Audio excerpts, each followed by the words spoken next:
নমস্কাৰ বন্ধু-বান্ধৱীসকল Assam job factory চেণ্ট্ৰেলৰ পোনপ্ৰথমতে আপোনালোক সকলোকে স্বাগতম জনাইছোঁ। আজি আমি এইটো ভিডিঅ'ত এছাম পুলিচ যি 2024 ফিজিকেল হৈ আছে তাৰ ABUৰ কাট অফৰ ওপৰত আলোচনা কৰিম আৰু লগতে প্ৰিভিয়াছ ইয়াৰ কিমান কাট অফ আছিলে আৰু এইবাৰৰ কাট অফ কিমান যাব পাৰে তাৰ বিষয়ে আলোচনা কৰিম। আৰু এইখিনিতে কৈ থৈ দিওঁ যদিহে আপোনালোকে যোৱাবাৰতকৈ অলপ কম নম্বৰো পাইছে তেনেহ'লে নিৰাশ নহ'ব, কাৰণ যোৱাবাৰতকৈ এইবাৰৰ যিটো কাট অফ লেভেল হ'ব সেইটো সম্পূৰ্ণ বেলেগ হ'ব। কেনেকৈ বেলেগ হ'ব চাওক বন্ধু-বান্ধৱীসকল, যে এছাম পুলিচ যিটো প্ৰিভিয়াছ ফিজিকেল কাট অফ আছিলে তাৰ আগতে আমি আলোচনা কৰিম যে প্ৰিভিয়াছত আপোনালোকৰ যিটো ABৰ বাবে পদ আছিলে সেইটো আছিলে 1429টা, ইয়ানি 1429, আৰু ৰিটেন টেষ্টৰ বাবে যিটো কেণ্ডিডেটছৰ সংখ্যা আছিলে আপোনালোকে জানে যে এটা ভেকেঞ্চিৰ এগেইনষ্টত 5জনকৈ ল'ৰা মাতে বা ল'ৰা-ছোৱালী। তো 1429 মাল্টিপ্লাই 5 কৰিলে আমি কিমান হ'ব 7145টা ল'ৰা-ছোৱালীয়ে কি কৰিছিলে ৰিটেন টেষ্টৰ কাৰণে বহিছিলে। আৰু ঠিক তেনেদৰে UBৰ পদ আছিলে 705 আৰু ৰিটেন টেষ্টৰ বাবে মাতিছিলে কেণ্ডিডেট 3525।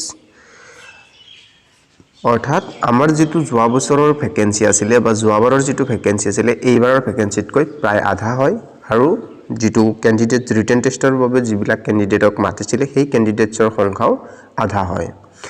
আৰু লগতে যিটো যোৱাবাৰৰ যিটো কাট অফ আছিলে সেইটো আছিলে ষ্টেট লেভেল, অৰ্থাৎ আপোনালোকৰ গোটেই ৰাজ্যিক ভিত্তিত কাট অফটো গৈছিলে, কিন্তু এইবাৰৰ যিটো কাট অফ যাব সেইটো হ'ব ডিষ্ট্ৰিক্ট লেভেল। তো গতিকে ডিষ্ট্ৰিক্টৰ ওপৰতে কম্পিটিশ্যনখিনি সীমিত থাকিব, ষ্টেট লেভেলৰ ওপৰত সাব ইন্সপেক্টৰৰ নিচিনাকৈ সীমিত নাথাকে, অৰ্থাৎ ডিষ্ট্ৰিক্ট লেভেলত হ'ব ABUৰ কাট অফ।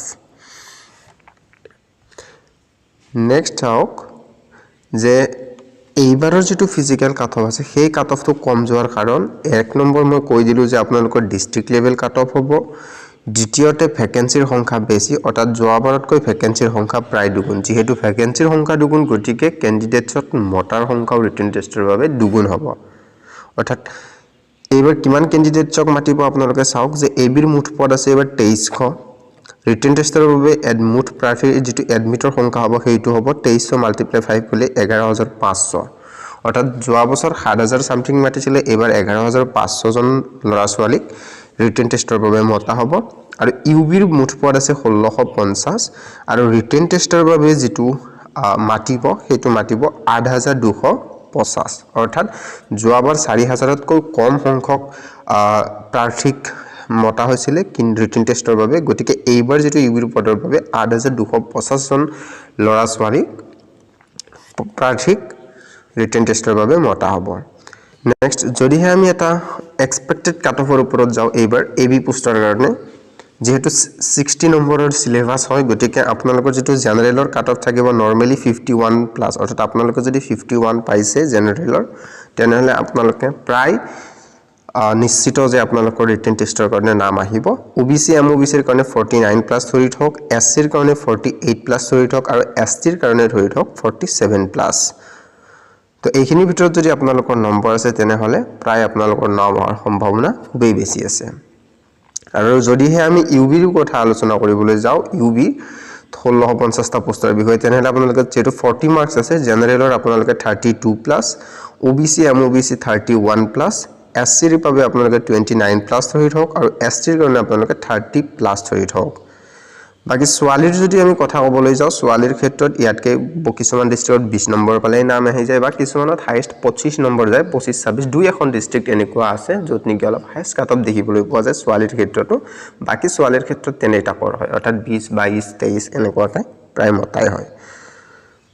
নেক্সট যদি আমি চাওঁ বেছি কাট অফ যোৱাৰ সম্ভাৱনা থকা ডিষ্ট্ৰিক্ট সেইটো হ'ল বাক্সা, বৰপেটা, বিশ্বনাথ। তো এনেকুৱা ডিষ্ট্ৰিক্টত যোৱা বছৰো বেছি কাট অফ যোৱা দেখিবলৈ পোৱা গৈছে, যিহেতু কাট অফটো ডিষ্ট্ৰিক্ট লেভেল হ'ব গতিকে আপোনালোকৰ ডিষ্ট্ৰিক্ট ৱাইজ ল'ৰা-ছোৱালীৰ কম্পিটিশ্যনৰ ওপৰত হ'ব।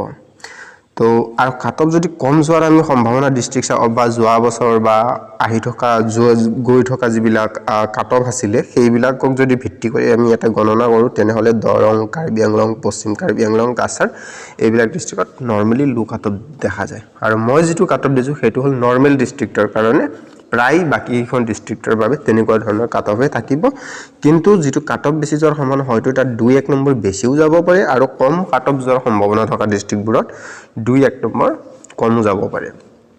গতিকে আপোনালোকে যদিহে অলপ কম নম্বৰ পাইছে মই আকৌ এবাৰ কৈছোঁ আপোনালোকে ৰিটেন টেষ্টৰ বাবে ট্ৰাই কৰি থাকক ৰিটেন টেষ্টৰ বাবে আপোনালোকে প্ৰেক্টিছ কৰি থাকক নিশ্চয় আপোনালোকৰ যোৱাবাৰতকৈ এবাৰ কম কাট অফ যোৱা দেখা যাব আৰু যেহেতু ডিস্ট্ৰিক্ট লেভেল হ'ব ডিস্ট্ৰিক্ট লেভেল অৰ্থাৎ ডিস্ট্ৰিক্ট ওয়াইজ আপোনালোকৰ কম্পিটিশন হ'ব গতিকে যোৱাবাৰৰ নিচিনা ষ্টেট লেভেল কম্পিটিশন নহয় তো ভিডিঅ'টোত এইখিনি আছিলে যদিহে ভিডিঅ'টো চাই ভাল পালে তেনেহ'লে যিসকল বন্ধু বান্ধৱে ফিজিকেল টেষ্ট দিছে বা ৰিটেন টেষ্টৰ বাবে তৈয়াৰ কৰি আছে তেখেতসকললৈ ভিডিঅ'টো শ্বেয়াৰ কৰি দিব ধন্যবাদ জয় অসম